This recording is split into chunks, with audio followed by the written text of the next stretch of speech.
sa araw na ito ng Huwebes.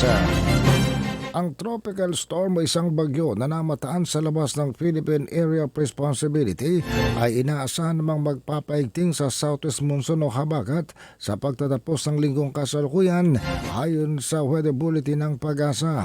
Sinabi ng Pag-asa ng storm intensified monsoon ay magdadala ng malakas sa mga pag-ulan sa Mimaropa, Negros Island Region at maging sa Western Visayas, ganon din sa kanlurang bahagi ng Mindanao.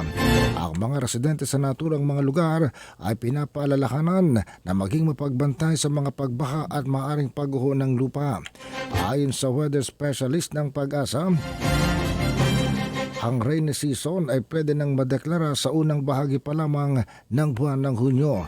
Ang tropical storm may international name na Jiangmi ay papangalan ng Domeng kapag ito ay pumasok na sa Philippine Area of Responsibility.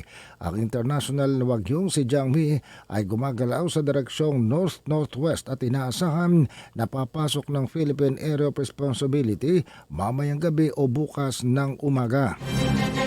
Inaasang ito ay magiging isang severe tropical storm habang papasok sa Philippine Area of Responsibility at magiging isang ganap na bagyo pagpasok ng Sabado o umaga ng Linggo. Samantala, sa karagdagan pa nating mga balita,